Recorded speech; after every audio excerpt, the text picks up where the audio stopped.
Hello everyone, thank you for joining.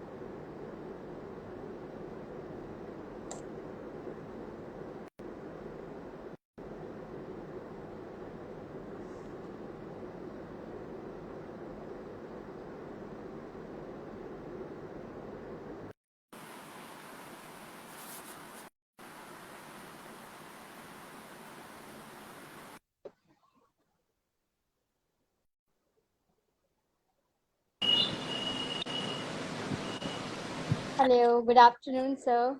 Hi, good afternoon, Shashi. How are you? I'm all good. How are you? I'm good. So, good afternoon, experience. Today we have Prem Prakash, who is an IAS, and welcome him in our live show actually. And thank you so much, sir, for this honor.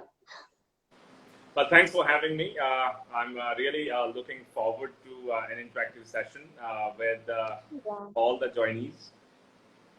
Yeah, thank you so much, sir. Let's start with some questions and this to which help the people and most of the experience, UPSC experience, right? So this show for the awareness to help them actually. Thank you so much, sir. Nice to see you. So basically, I just wanted to ask you first question that how did you manage your study time in the UPSC preparation? Sure. So I think in UPSC preparation, even otherwise, I would say, even after you have joined services or, whatever you are doing in life, I think time management is a very, very important aspect to be successful. And I think a lot of stress can be taken away if you basically manage your time effectively. And managing the time effectively means you have to have a clear cut schedule. You got to have smart objectives of what you want to achieve. You could basically break your objectives down into your daily objectives as well as your, let's say, weekly objectives and then monthly objectives. So this is how practically you should be doing. Now, UPSC syllabus is humongous. You can basically keep studying it all your life, and it still might not be enough. So the best thing is to basically have a clear-cut schedule. For example, this particular week, I'm going to focus on, let's say, Indian polity, economics, environmental science, and let's say ancient history. All And right. then, Do you have the main exams economic, isn't it? yes, so most of the All subjects right. are common. I think in mains you have an additional, I would say, burden of option subject. But otherwise, Yeah, yeah. most of the subjects are very common between your pre and mains. It's just the pattern is different. In pre, it's all objective, and in mains, it's all subjective. So you basically have to have cycle your subjects through. It's like so what the way I used to do in a very limited span of time because I did not have much time when I moved back to India. And before taking my first attempt in, I think we moved back to India late 2015, in December 2015, and the pre was in August 2016. So we barely had like 6-7 months to basically, after a long gap of almost 9-10 years, pick up the books and go through the syllabus, etc., etc., etc. So the point is, have a clear plan. Have a clear plan, and you actually could bifurcate your subjects. Like these are difficult subjects. To me, environmental science was a very tough subject because I found it very dry. I'll basically study it, and 2 days later, it'll all be gone. Similarly, my optional subject, Right. anthropology, I found it very obscure and a little bit boring. The first part of anthropology, which is like genetics and archaeology, etc., etc. So I was like, fine. So these are 3-4 subjects which are tough. These are 4-5 subjects All right. I think I have a lot of interest in, which I think are reasonably okay. I'm going to now mix match them. So in a day, I'm going to pick up a tough subject and two relatively interesting subjects. I'll start off with a All tough right. subject when basically my mind is fresh and I'm not tired and I'm all energetic. So Yeah, I it's a psychological fact also. Like when you have yeah, interesting subject and a boring subject, and you go with it. All right. exactly. So you have to balance it out, right? If you basically go on with, Yeah. a lot of times what we do is we are very comfortable with the interesting subjects. So we are like, fine, I'll just keep studying the interesting subject and you keep delaying and keep pushing the difficult ones back, and you're like, aaj nahi kal, maybe next week, maybe next month, etc., etc., etc. हाँ. That next day, next week, next month never comes. So my point Alright.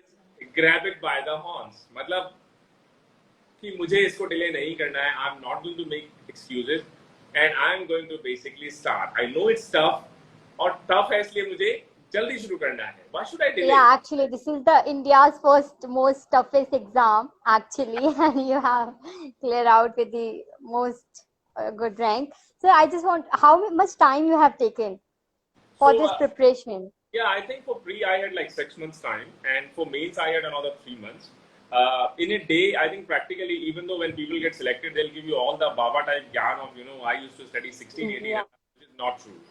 I don't think practically, physiologically, it's possible to be sitting studying for more than 10, 12, 13 hours. But I think if you're focused for 10 hours, 12 hours, 11 hours, I think that's more than enough to clear this exam with very decent score. But I have a Yeah. So video pause.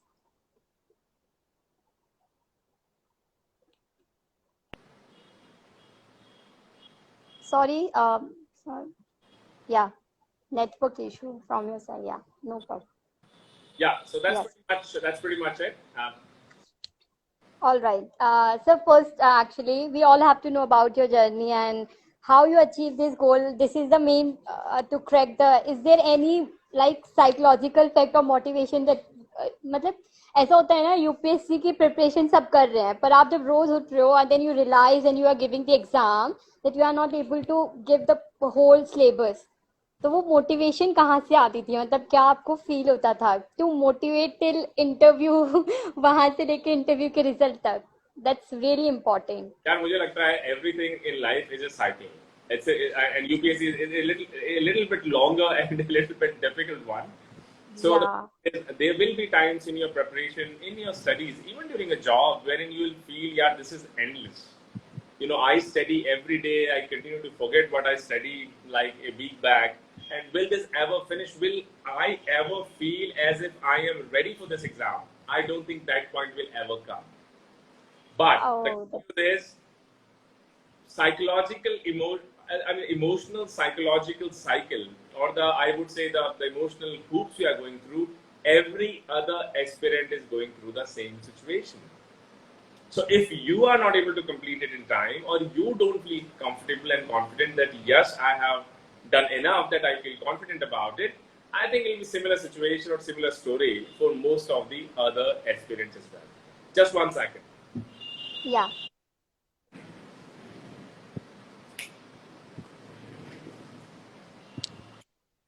So if it's the same story with every other aspirant, so why to worry then?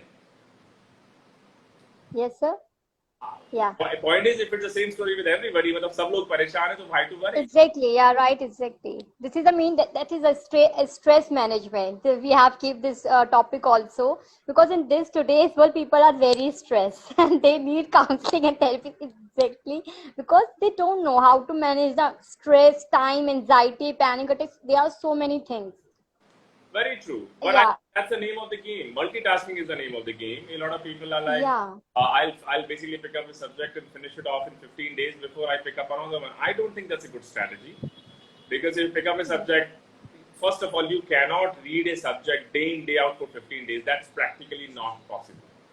You'll get bored of it. It will yeah stop registering in your mind. दिमाग में घुसेगा ही नहीं. So the point हाँ is कि ऐसा पढ़ो mix match करके तक interest develop रहे सस्टेनेबल हो हर 2-3 दिन में you basically continue to revise दो subjects again and again and then important thing is also the fact कि don't imagine yourself siloed that this is happening to me only. This must be happening to almost everybody else. तो सब लोग परेशान है मैं भी परेशान हूँ तो what's the big deal? Yeah, actually, sir, all are very stressed and इसलिए वो छोटा सा बच्चा हो या बड़े लोग हो all you have IAS or the IPS any power isn't it Yeah, the main thing is in inner happiness in today's world very true. so actually yeah Sir, okay. So I also want to like to ask this question, and the most experienced ask this question. Which is the right time to prepare for exam? Like Yeah, before 1 year, like people really wants to know this sure. So question. let me answer Nishant's question first. He's asking, sir, promotion कब हो रहा है आपका? When are you getting promoted? Uh, and then I have my friend All okay. who is my IPS batchmate. So the point is Oh, कि promotion most likely next month. I think that's when the promotion should get due, but then it all depends on the government. Where congratulations. Yeah. thank you. It's not done till it's done, so we will find out when it actually happens. The point is, what is a good time to start preparation for it? I think about 2 years time is a good time. I wouldn't say years time because the syllabus is quite vast. It's difficult to basically cover the entire syllabus in a year's time. But I think 2 years is a reasonable time. And a lot of people are like, say, I'm studying in 10th, I'm studying in 12th. How should I start preparation for UPSC? I don't think that's a good idea. You're in 10th and 12th, focus on your 11th, 12th. If you have cleared your 12th, focus on your graduation. Maybe during the final year of the graduation, you can start thinking about UPSC preparation. Because I think more than the hard work, this game is more about how do you smartly manage a lot of things which are attached with UPSC. So 2 years time is a good time frame. First year, I think, will give you a good flavor of what a syllabus looks like, and then eventually in the second year, then you can start to take the mock test and start with your answer writing, etc., etc. And then I think you should start appearing for it. All right. So and then, how much time you have spent all of your different strategy? Everyone is saying like different time they have managed, 12 to 20, 15, 16 hours. But how much time you have spent? Like as I said कि बनने के बाद लोग ज्ञान बहुत देते हैं कि मैं तो I used to study 18 hours or 16 hours. I don't think that is true. I cannot find a person who basically can manage or who can manage to survive with less than 8 hours of sleep a day on a consistent basis. Yeah, you might be like Sir, experience wants us to speak in Hindi. I'm fine in Hindi. मैं हिंदी बोल लेता हूँ उसमें क्या है? Yeah, maybe. मतलब, yeah, we both talking Sure, sure. So Hindi and English. Yeah, isn't it? तो मुझे लगता है कि 12 to 13 hours 14 hours एक अच्छा टाइम फ्रेम है टू स्टडी एवरी डे क्योंकि वही सस्टेनेबल भी है because you need at least Hmm. 7 to 8 hours of sleep and then खाना भी खाओगे इधर उधर जाओगे भी थोड़ा सा एंटरटेनमेंट भी चाहिए माइंड भी रिलैक्स होना चाहिए हाँ, वरना exactly. तो if you are basically pushing yourself more than 14 hours I think then सिर्फ वो कुर्सी गर्म करोगे आई डोंट थिंक उसमें ज्यादा प्रोडक्टिविटी आएगी सो 12 So 13 you 14 were, hours is a good time. all right. Sir, आप रात में जगने वाले वो इंसान थे, लाइक नाइट आउल और द मॉर्निंग पर्सन? वेल मैं बिल्कुल उल्लू टाइप का आदमी हूँ क्योंकि सुबह अगर मुझे जो उठाता है वो मेरा दुश्मन नंबर 1 क्योंकि सुबह कैन नॉट डू दैट मेरे पिताजी बिल्कुल थक गए कह के कि बेटा सुबह अच्छी पढ़ाई होती है मैंने कहा पिताजी अच्छी पढ़ाई होती होगी हो सकता है कि वर्मा जी के बेटे शर्मा जी के बेटे या गुप्ता जी के बेटे की आपके बेटे की सुबह पढ़ाई नहीं हो सकती exactly and I sir. Have done my schooling from सैनिक स्कूल चित्तौड़गढ़ सो वहां पे 5 बजे उठाते थे फिर भी 7 साल सैनिक स्कूल में रहने के बाद भी I could not develop that habit कि सुबह उठ के पढ़ा जाए मेरी पढ़ाई शाम को ही होती है 11-12 बजे उठना अपना खाना वाना खाना और फिर लग जाना फिर रात को 2-3 बजे आराम से सो 7-8 घंटे अपनी नींद पूरी करो रिलैक्स माइंड से और इमोशनल साइकिल्स को कंट्रोल करो ये कभी मत सोचो कि मुझे याद नहीं रह रहा है डिप्रेशन आ गया प्री में या मेरे जो मॉक टेस्ट दे रहा हूँ 200 में से 10 ही नंबर आ रहे हैं 20 ही नंबर आ रहे हैं वो सबके साथ सेम इमोशनल साइकिल फॉलो होता है हमें लगता है कि सिर्फ मेरे साथ हो रहा है बट सच्चाई ऐसी नहीं so just stay focus follow the plan all right. Sir, जैसे कि एक्सपीरियंस ये चीज़ सोचते हैं जब वो प्रिपरेशन करने से पहले, चाहे जैसे कि कोई भी हो, हमारे फ्रेंड्स या फिर सीनियर्स या कोई भी, तो जब वो सोचते हैं स्ट्रेटेजी तो वो अपनी कैसे बनाए, जैसे सिटिंग हैबिट जो होती है पढ़ने की, मतलब आपको टाइम, ऑब्वियस सी बात है, आपको स्टडी ऑफ टाइम उसको इंक्रीज करना ही पड़ेगा, 1-2 घंटे से तो नहीं काम चलने वाला. तो वो कैसे सिटिंग हैबिट बनाते हैं जब आप सोच लेते हो कि आपको यूपीएससी प्रिपरेशन करनी है, तो वो सी स्ट्रेटेजी कैसे बनती है? श्योर या sure so one of my friends just said hi. Previ said hi to me. Hi, Previ. So she's from Bombay. So all right. study habit ka simple hai. I think everybody has a different style. Like with my style, I can tell you how it worked for me or how it works for me. Ki I like if you have seen my previous videos, I try and pick up सबसे मुश्किल subject उठते ही पढ़ो। My habit is कि मैं सुबह चाय भी नहीं पीऊंगा, उठा सीधा जो सबसे खतरनाक खूंखार सब्जेक्ट होगा, जो मुझे याद नहीं रहेगा, मुझे लगता है कि मुझे परेशान करेगा, सबसे पहले उसी को पकड़ा जाए। जनरली ऐसा होता है कि जो आसान सब्जेक्ट होता है वो आप पहले पढ़ना चाहते हैं, because that's easy, you know, comfort zone हमेशा। हाँ, अरे मुश्किल है, टालते रहो टालते रहो टालते रहो, आज नहीं कल, आज नहीं कल। मुझे लगता है grab it by the horns, बिल्कुल, और बोलो कि जो सबसे मुश्किल सब्जेक्ट है उसको मैं सबसे पहले पढ़ूं। फिर 1-2 घंटे 3 घंटे पढ़ने के बाद then basically you can take a little break. उसके बाद you can have your lunch और you can basically go for a stroll, अगर कुछ देखना है, social media etcetera etcetera, and then उसके बाद फिर दूसरा सब्जेक्ट उठाओ जो हो सकता है इतना मुश्किल ना हो। उसके बाद तीसरा सब्जेक्ट उठाओ, और मेरी हैबिट थी कि रात को सोते वक्त करंट अफेयर्स जो हैं, जैसे मान लो विजन की आपने बुकलेट ले ली, या आपने इनसाइट आईएएस की ले ली, फोरम आईएएस की ले ली, उसमें 70-80 पेज या 100 पेजेस की मंथली बुकलेट आती करंट अफेयर्स की। तो जस्ट इमेजिन कि यार हर दिन मैं 2 या 3 पेज इसके पढ़ूंगा।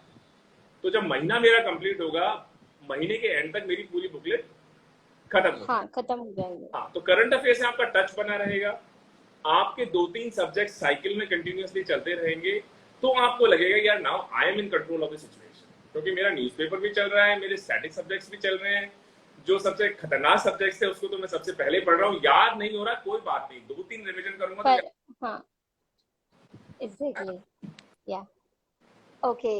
सर, आप मतलब आपने कहाँ से प्रिपरेशन करी है? From your home town Delhi, like Rajendra place?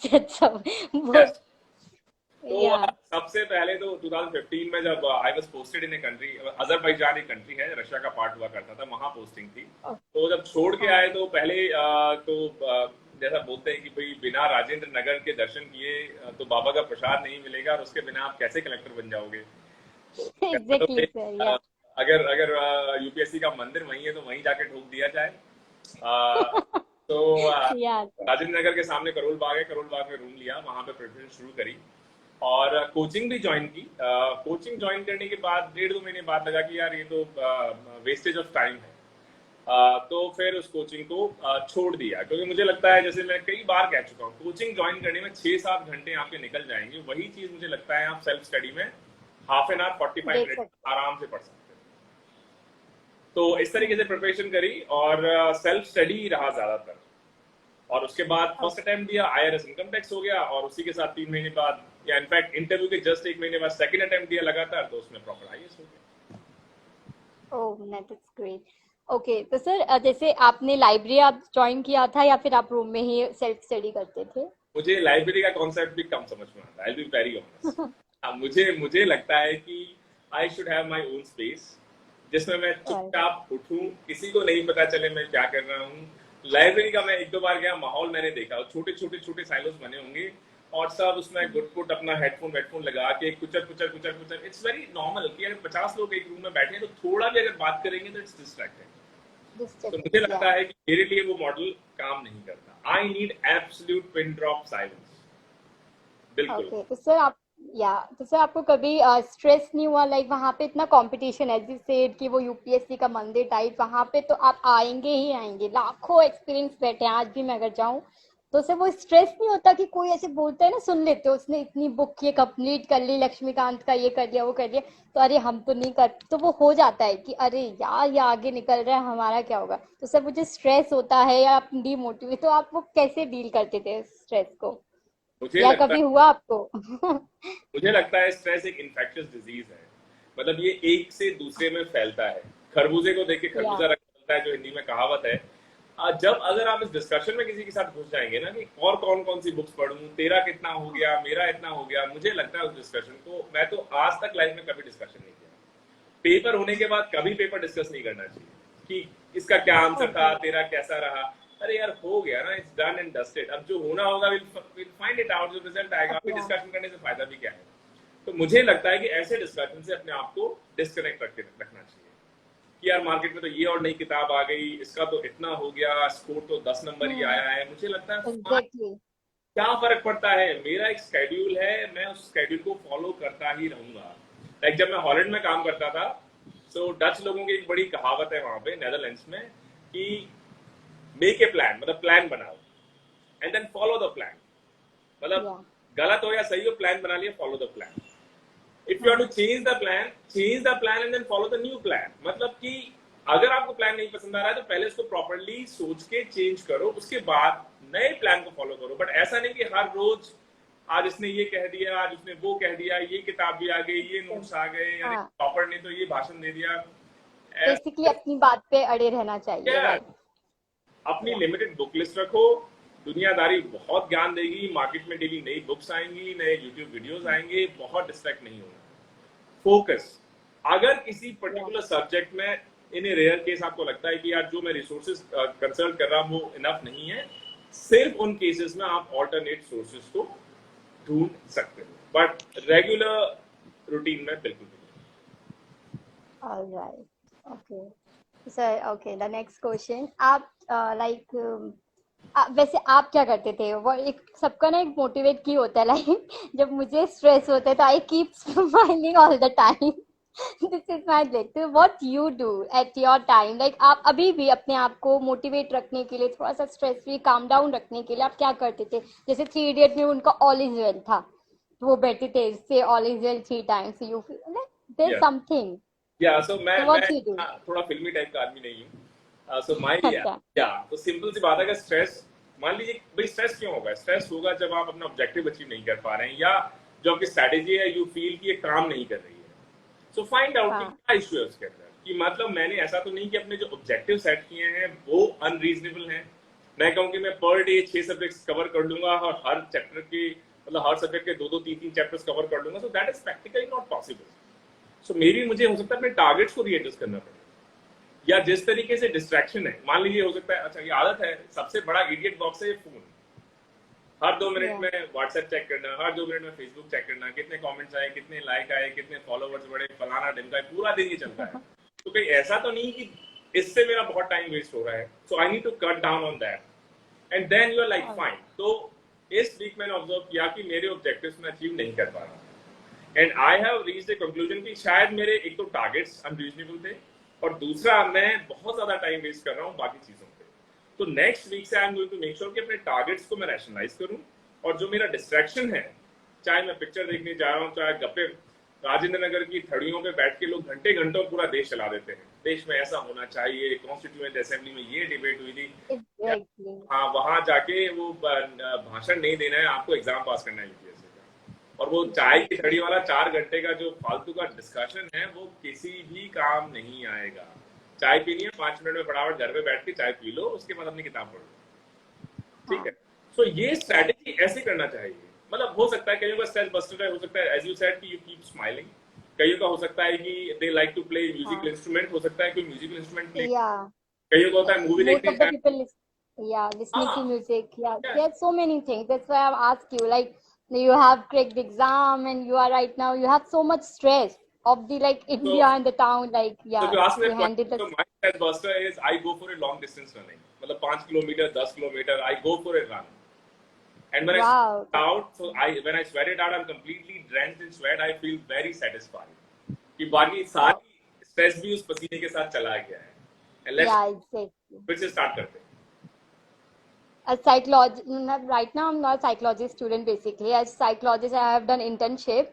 तो वहाँ पे भी डॉक्टर जो रिकमेंड करते थे ना कि आपको ना डेली एटलीस्ट भागना चाहिए, walk you have when you do ना, तो आपका जो ब्रेन है, आप थकते हो, तो वो जो आपका थोड़ा नर्वस सिस्टम वो थोड़ा कम होता है, आप फालतू की सोचने की बातें इधर उधर की सोच रहे हो तो आप थक जाते हो, यू आर स्वेटिंग, आपकी हार्ट बीट से होती है, तो just relax, you Yes. Just want to relax yourself, this is the main. And when you बहुत are running, अच्छा for example, when ठीक you are है। running, you feel disconnected because then you are focused. कि अगला step cut, then you get into rhythm. You are या, and then you are like, wow. फिर expect, देखो अपना fitness band, you are like, okay, 8 kilometers. You are like, well या done. That, या, भाई मैं इतना अच्छा नहीं किया हूँ, but at least you achieved something else.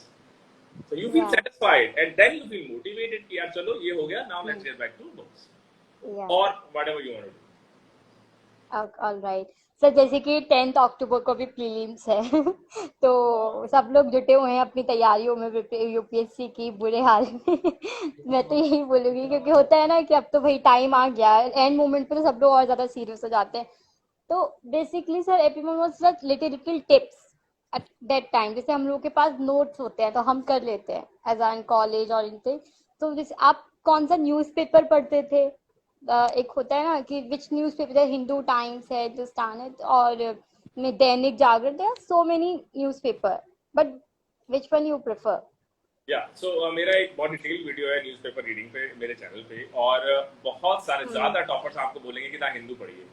मेरा बहुत क्लियर मैंडेट है, मुझे लगता है इंडियन एक्सप्रेस पढ़ना चाहिए, क्योंकि इंडियन एक्सप्रेस का जो ऑलराइट। स्पीकर है, लैंग्वेज है, वो मुझे लगता है एग्जाम पॉइंट ऑफ व्यू से कहीं ज्यादा कंड्यूसिव है, क्योंकि बहुत स्ट्रक्चर्ड आता है। उसमें पहले मेंशन रहेगा कि न्यूज में क्यों है, फिर उसकी टेक्निकल डिटेल्स रहेंगी, फिर ये हम्म। रहेगा कि इसका पहले का बैकग्राउंड क्या है, और फिर ये भी रहेगा कि अब इसका फ्यूचर में क्या हो सकता है।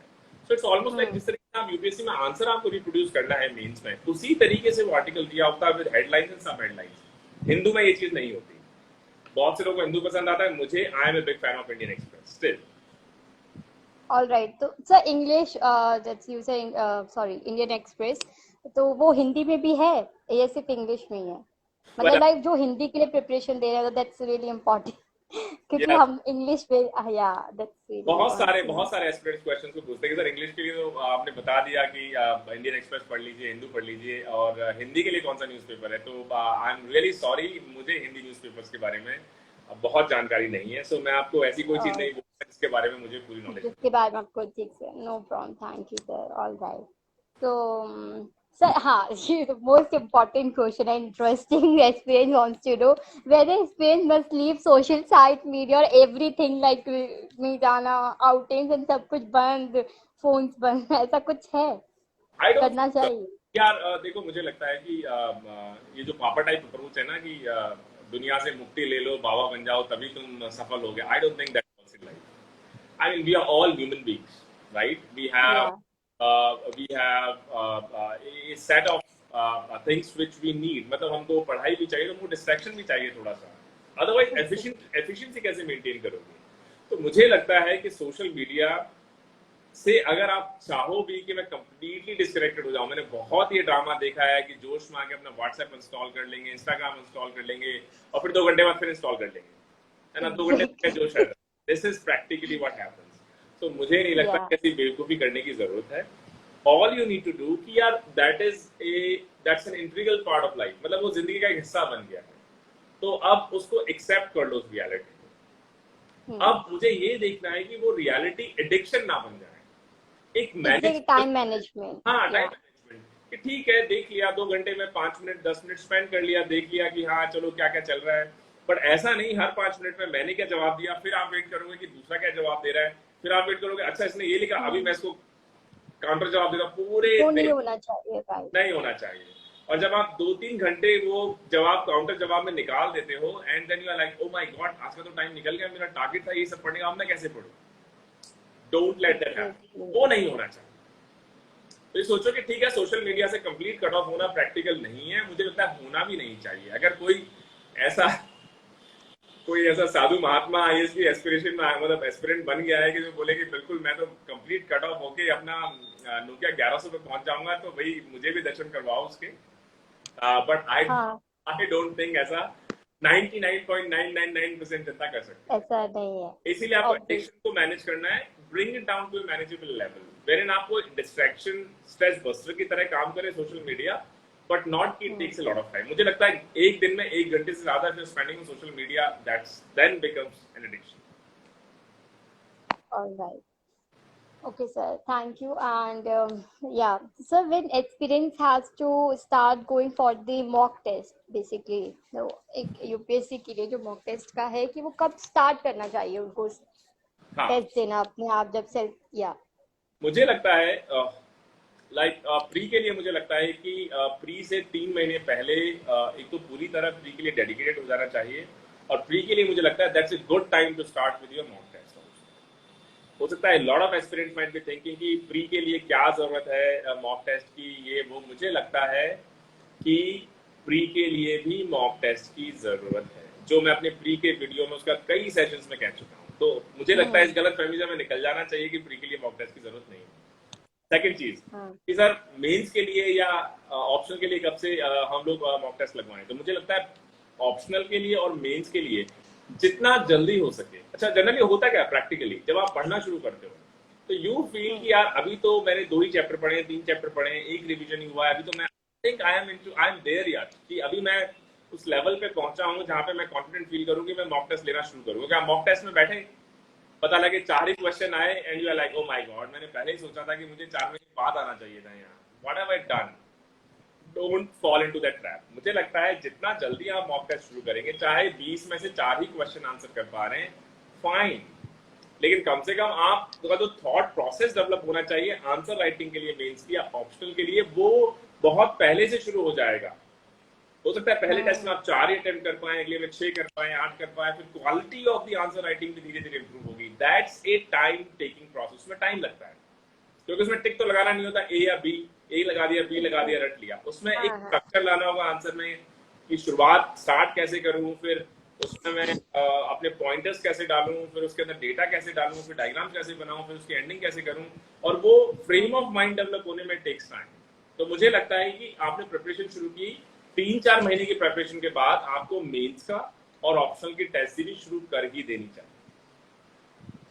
ओके। तो सर जैसे कि आंसर राइटिंग होती है, ऐसे writing, and there are so many things, so people are scared to do starting the work, क्योंकि अगर आंसर्स गलत हैं, आप जब कोई चेक करेगा तो फिर आप ओ गॉड, एक डिसअपॉइंटमेंट होता है ना। जैसे अभी टीवीएफ एक्सपीरियंस अभी हमने देखी, आपने पता नहीं वेब सीरीज देखी थी या नहीं, मोस्ट ऑफ द पीपल ने देखी ही है। तो उसमें वो धैर्य चेक करती थी उसका आंसर शीट, वो जो लड़की होती है, suppose I am giving exam, तो फिर वो डीमोटिवेट होता था कि oh god I don't know anything. तो वो सच रियल लाइफ में भी ऐसा कुछ मतलब होता होगा, या फिर लोग को है, क्या करना चाहिए? डेफिनेटली होता है। तो मैंने यही कहा कि चाहे आपके 200 में से 4 ही नंबर आओ, क्या डिमोटिवेट होना है, खाली हाँ, देखना है कि कौन कौन से टॉपिक्स मुझे नहीं आते थे। Forget about the score you get, यार स्कोर इंपॉर्टेंट थोड़ा है। आप वो मॉक टेस्ट, भाई अब शुरुआत में मॉक टेस्ट आप दे ही इसलिए रहे हो कि मुझे देखना है कि कौन कौन से एरियाज मेरे वीक है, या जो टॉपिक मैंने कवर कर लिया है वो क्या अभी प्रॉपरली कवर हो पाया है। तो इस तरीके से धैर्य चेक करे या साक्षी चेक करे, चाहे 4 ही नंबर आए, आई don't think that should be a problem. इस या मोर देन कि नंबर कितने आए, ये फोकस हैज टू बी कि अच्छा कौन से पोर्शंस थे जिसमें मेरे कम नंबर आए हैं, तो उससे आप एग्जैक्टली, आइडेंटिफाई करो। या तो मॉक टेस्ट कभी भी अपने स्कोर को जज करने के लिए नहीं होना चाहिए। It should be a learning opportunity कि मान लो मुझे आंसर लिखना है, क्या मैं आंसर स्टार्ट कर पा रहा हूँ, क्या मैं उसमें डेटा इंसर्ट कर पा रहा हूँ, क्या मैं डायग्राम बना पा रहा हूँ, क्या मैं उसको एंड कर पा रहा हूँ। मतलब वो एक जब फ्रेम ऑफ माइंड आपका बन जाएगा, तो उसके बाद तो सिर्फ आपको हर क्वेश्चन में सेम सेटिंग को अप्लाई करना है। तो धैर्य ने 4 नंबर दिए, डज नॉट मैटर, हो सकता है अगली बार 140 आ जाए, यू नेवर नो। तो या उसको improvements makes the man perfect, या exactly. yeah, that's how it works. So I don't think you should धीरे have धीरे, got. हाँ, ओके। तो sir is it really important to have a backup plan, वो जो प्लान ए प्लान बी, आपने बहुत बार सुना होगा, बताते भी होंगे लोगों को, it's a really important Yes, question. and it's a very good question because हाँ जैसे जी। हिंदी में कहावत है कि लोग है ना उगते हुए सूरज को नमस्कार करते हैं, और 12 लाख लोग देते हैं इसको हर साल। और सोचिए कि कितने सालों से लोग तैयारी करते हैं। अच्छा मान लो जो IAS वाईएस बन गया, IPS वगैरह बन गया, तो उसके फिर वीडियो हाँ, हो जाएंगे, उसकी एंट्री वेंट्री के, लाल बत्ती के, और उसको सल्यूट फल्यूट मिल रहे हैं, सब ड्रामा चलता रहेगा। So everybody feels very inspired, but ये भी तो सोचिए 99.999% जो नहीं बन पाते, उनकी लाइफ के बारे में nobody talks about. या And this is such a drain, this is such a rat hole, I'll say. ये ऐसे ही ऐसा ऐसा गैम्बल है, जुआ है, कि इसमें एक बार जब आप एंटर कर गए और आपने 2-3 अटेम्प्ट्स दे दिए, तो एग्जिट करना बड़ा मुश्किल हो जाता है। Because then you always feel कि बस मैं थोड़ा सा रह गया, बस मैं थोड़ा सा रह गया, बस 5 नंबर से रह गया, 10 नंबर से रह गया, एक अटेम्प्ट और देता हूँ, 2 अटेम्प्ट और देता हूँ, एटसेट्रा एटसेट्रा। यस, और उस वजह से क्या होता है कि जो आपका कोर सब्जेक्ट है, मान लीजिए आप एक डॉक्टर थे, आपने प्रिपरेशन शुरू की, या आप एक इंजीनियर थे, आपने प्रिपरेशन शुरू की, या आपने मान लीजिए आर्ट्स ग्रेजुएट थे, कॉमर्स ग्रेजुएट थे, या लॉयर थे, अब 4-5 साल आप आउट ऑफ टच हो गए अपने ग्रेजुएशन से। तो जॉब मार्केट के हाँ, हिसाब से now you are not in the game anymore because of that huge gap. और यूपीएससी आपको हर बार एक वो गाजर दिखा रही है आगे लगा के कि बस यहाँ लटका हुआ है, बस ये almost there, almost there, almost there. हाँ। So I think you must always have a backup plan, and you must have a clear sir strategy. आपका बैकअप प्लान था? हाँ, मेरा बैकअप प्लान बिल्कुल था। इतना बड़ा हाँ, कर लिया, इतनी बड़ी जॉब छोड़ी, और जब वापस छोड़ के आए तो घर वालों ने खूब मतलब people had alternative views also कि यार बोलने के लिए लोग हैं, या एग्जैक्टली। हाँ, what are you doing? So I always thought कि अगर नहीं होता है, we had very limited attempts because of age and everything. So I said कि अगर नहीं होता है, then I am going to basically opt for MBA and I'm going to restart my career. So I had a very clear plan कि नहीं होगा, और मैं सोच के आया था। In fact I had this thing कि यार 8-9 साल पढ़ाई वढ़ाई सब छोड़ छाड़ दी, कहाँ हो पाएगा। तो आई ऑलवेज न्यू कि नहीं होगा, 2 साल में मेरा बुखार उतर जाएगा, उसके बाद I will have to activate my actual plan which is my backup plan. और भगवान को अलग मंजूर था कि चलो बेटा तुम जाओ कलेक्टर बनो टाइप, हाँ, different story. So coming back to your question, should you have a backup plan? Definitely backup plan होना चाहिए, और एक क्लियर टाइमलाइन होना चाहिए कि 3 अटेम्प्ट के बाद या 4 अटेम्प्ट के बाद मैं अपना बैकअप प्लान को एक्टिवेट करना शुरू कर दूंगा। वरना लोग 6 अटेम्प्ट दे दिए, किसी ने 8 अटेम्प्ट दे लिए, और फिर उनकी एज 35 साल होगी, 40 साल होगी, फिर वो पीसीएस पे आ जाएंगे कि अगर यूपीएससी नहीं होता हाँ, है तो स्टेट सर्विसेज में ही चला जाए। मतलब वो एंडलेस हाँ, नेवर एंडिंग गेम हो जाता है। मुझे लगता है I don't think that is pretty. Yeah, all right sir, thank you so much, sir. Let's give questions about of the experience जो हम लोगों को लिखे जा रहे हैं लाइव शो में, पता नहीं या सर बेसिकली एक का आ रहा है कि Hindi medium student is optional for Hindi medium. I don't no, और मतलब उसका बोलने का मतलब ऊपर भी था कि जो हिंदी में ऑप्ट कर रहे हैं तो उनके लिए सब्जेक्ट कौन सा सही रहेगा। या देखो, ये पिछले कई मैं लेक्चर में बता चुका हूँ कि मुझे नहीं लगता कि कोई भी आपको ये बता पाएगा कि आपके लिए blood group A B positive suit करेगा। सबका अपना अपना स्टाइल है, और हाँ, मैं आपको एक बताऊं कि ऑप्शन चूज करने के लिए कौन से सब्जेक्ट आप ले सकते हैं। और या, ब्रॉड फ्रेमवर्क किसी भी ऑप्शन को चूज करने के लिए 4 क्राइटेरिया हैं। पहला, तो उसका ट्रैक रिकॉर्ड हो पिछले कुछ साल में, मतलब उसका ऐसा ना हो कि यूपीएससी उस सब्जेक्ट को धो रहा है और आप वहां पे शक्तिमान बन के सोचे कि नहीं नहीं मैं अलग हूं और मैं कुछ इसमें अलग ही क्रांति। That is very high risk decision. तो जिसका एक या, कंसिस्टेंट ट्रैक रिकॉर्ड हो स्कोरिंग का, वो चूज करना चाहिए। सेकंड वन बेसिकली होना चाहिए कि उसका मटेरियल बेसिकली अवेलेबल हो रीजनेबली। जैसे एंथ्रोपोलॉजी वगैरह का मटेरियल मिलना बहुत मुश्किल उस वक्त था, अभी तो और अवेलेबिलिटी बढ़ गई है। तीसरी चीज, सबसे इंपॉर्टेंट चीज, कि वो सब्जेक्ट में आपको इंटरेस्ट होना चाहिए, क्योंकि दिस 20 years